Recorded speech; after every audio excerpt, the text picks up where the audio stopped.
Trade union AMCU says preparations are in place for its commemoration today of Marikana. The new report released yesterday raises many questions about the police's conduct on the day. Now, for more on the preparations, our reporter Olebogeng Kgosilentswe joins us now live.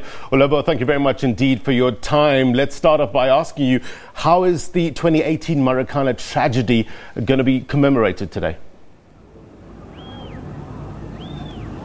Good morning, Blaine, and welcome to Vanderkop at the Copy.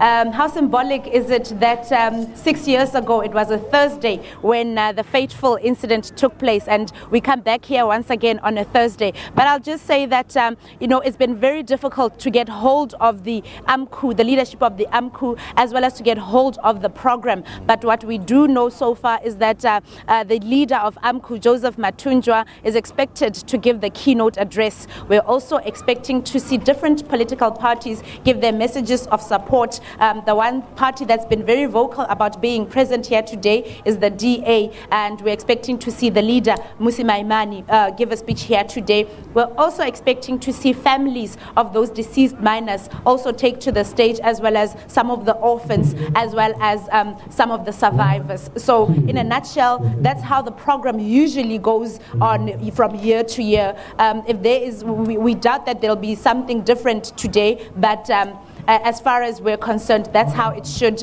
proceed. Blaine. Olebo, just recap for us and just set the scene in terms of taking us back to 2012 when this happened on the 16th of August. Why is this such a sore point here in South Africa?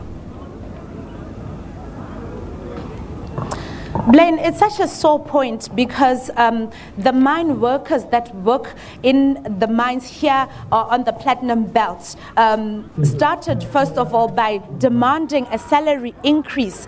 They are very pained by the fact that they work hard underground but get very little in earning, and most of them come from very far places, particularly the Eastern Cape, and therefore they have to split that little salary that they get. Some were earning less than 5,000 rand, some about 3,000 rand, and that was the first thing that they were demanding, that their salary be increased so that they can at least be able to live, to have themselves, be able to support themselves as well as their families in those far places. Now the sore point comes in where the people that were supposed to protect them, being the South African Police Service, ended up being the ones that took the many lives here at the Copy on this day. And what is really painful when we speak to the mine workers, when we speak to the unions during this week, Blaine, is that they don't believe that what their colleagues died for 6 years ago has been achieved. So it will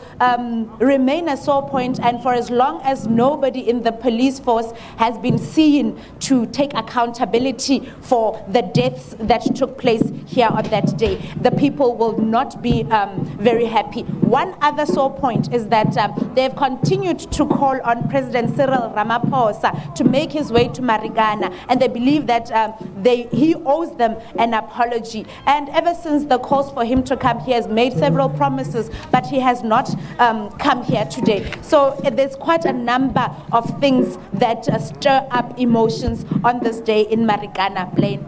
Yesterday you attended the Lonmin commemoration. What stood out for you, Olebo? What stood out really, Blaine, was the fact that the people that were there, or the families that were there, are those that call themselves the victims of the mine workers that are being commemorated today.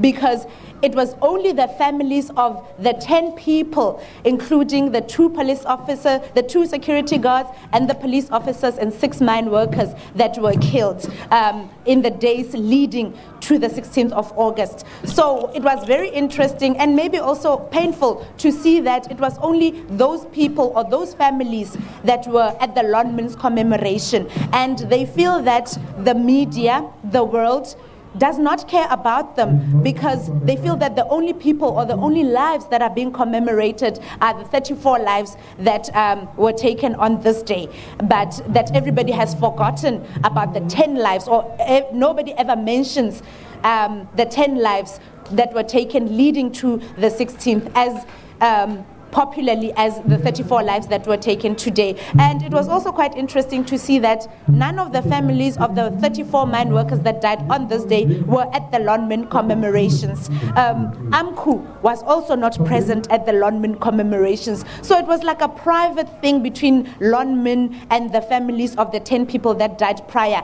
to this day. It was quite an alarming thing to see, I must say, Blaine. Well, but just take us through the TikTok of the program today. Do we know the actual times? As I said earlier, Blaine, it has been quite difficult all throughout this week to ascertain the proper program of today.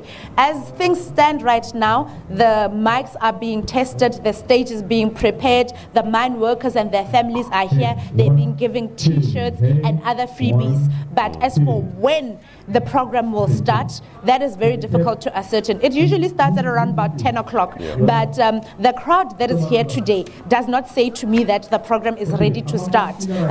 We are here with, we can see that the DA has already made its way to the copy. That's the only political party that's here this far. And that's all I can say for now, Blaine.